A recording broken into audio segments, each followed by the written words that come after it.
Hey guys, Big 33 here with RPG Maker 2 for PlayStation 2.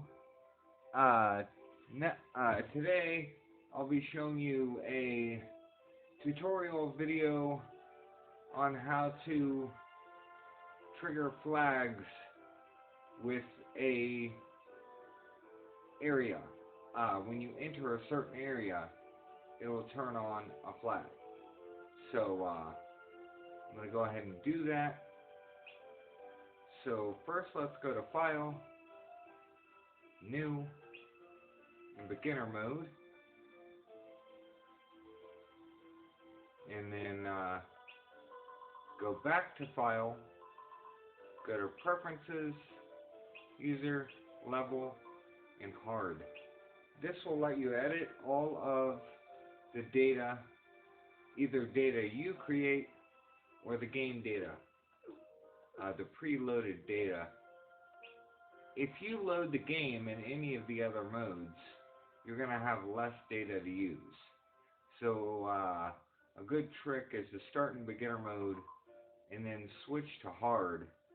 And if you want, you can go through these menus or this menu and delete scripts and events, dungeons, to make space. And that's just one more tip. But this will be pretty simple.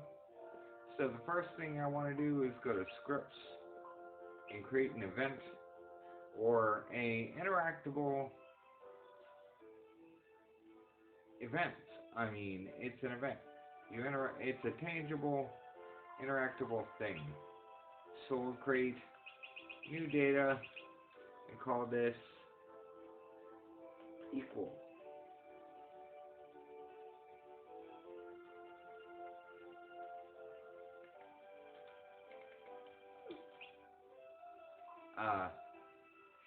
Let's keep it a normal event. I'll go into system events later, but we won't need that for now. Gonna have no model because you're gonna be equal with this for it to work.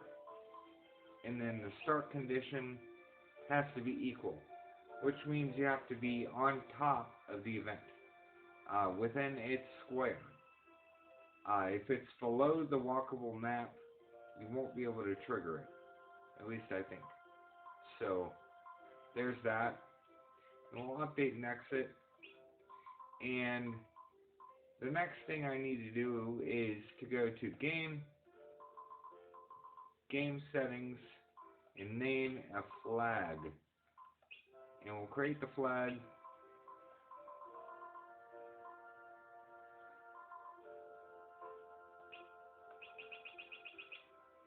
P-A-S-S-E-D, past.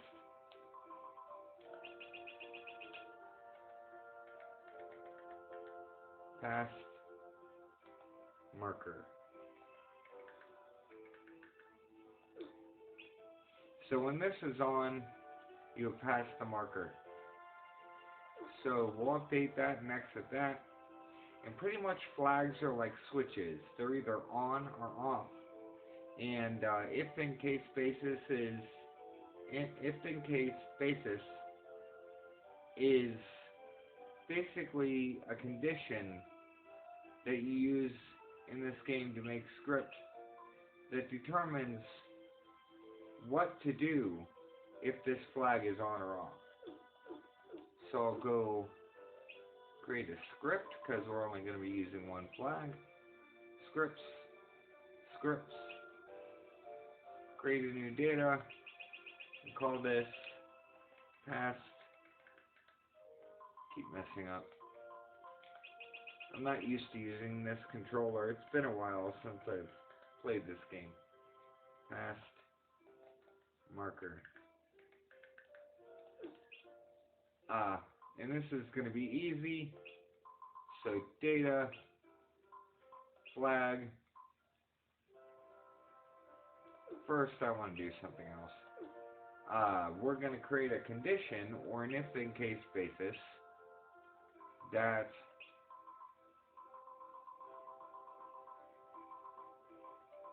past marker is off. So if you have not passed the marker and you touch your equal with this event, then data flags past marker becomes on. So what data does is it lets you input a flag variable or input. And with flags, when you input the data, it changes the state of the flag, or at least that's the purpose. So if it's already off, and only if it's off, it will turn it on. So we'll make a screen display to show that you have touched it, and make this goal reached.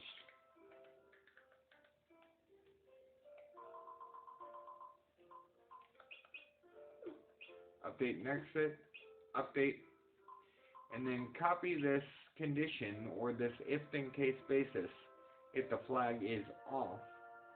So I'm going to copy it and paste it and change it to if it is on. So when the flag is on, it will do nothing but exit the event. So if we go to script, force script end, it will end if the flag is on when you touch it and do nothing. So the marker has been reached and you get notified once. So to make this not carry on to the next condition, I'm going to copy the for script and paste it. So once you reach the marker, it'll take you out and then continually exit every time you pass the marker. You can even make a little indicator. So input creation, no screen display, text, message. So if we touch it when it's on, it'll say race 1. And there's not going to be a race, but it's just a notifier to show you the script is working. So I'll update that and exit and go back to my events. This is the tangible object is an event. And now there is no model, which makes it possible to be equal with the event. If there were a model, for example, you would run into it and could not become equal because it's in your way. So this event has no model, and the apply is going to be our script past marker. So I'll update and exit, and then now I'm going to create a dungeon, which is the place where the events occur, where you, it's a dungeon, it's an area. So we're going to call this test, and exit, and just go to edit, so we can build a dungeon. And I'm going to make this simple, it doesn't have to be complex for these purposes, just testing scripts. I try to keep a test area in every game I create to kind of test all of my events in to make sure they're working correctly. Because a large problem with this game is if something doesn't work, it's not going to be feasible in the game. And that's any case with scripting. You want to make sure everything works properly, and there's a specific way to go about everything too. So having an area to test that is beneficial. So I'm going to press select to exit, circle and X to update, so now it's saved. And lastly, before the very last part, to go to event placement, create an event set, which is where all your events will occur. And we will call that test. My controller wants to fight with me. So we'll call that test, and then go to the dungeon and input the dungeon we just created.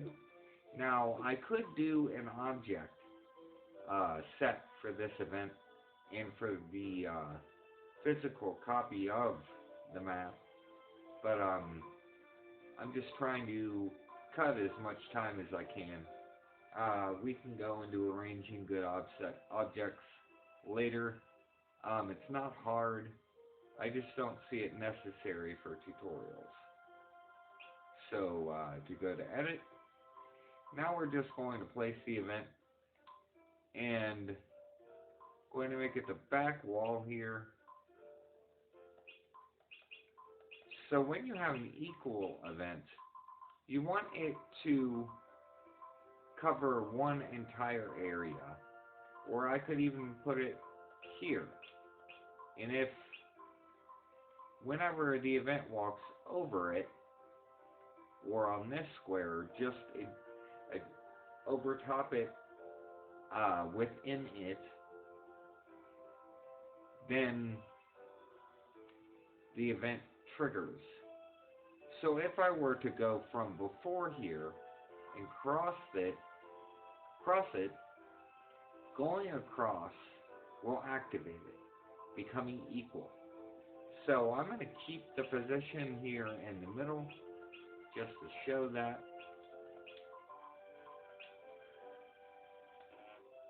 Now to update and exit. And then the last part of the plugins is to create a world set or the physical copy of the dungeon or map. So we'll just call this test. And we've already created an event set, so we can plug that in. And to plug in the dungeon is necessary for the world excuse me, for the world organization. You need to have a dungeon. That's why I created that first. The dungeon is the area, and the world organization is the physical copy of that area and everything contained within it, and those elements become physical. So I'll update and exit, and that should cover that.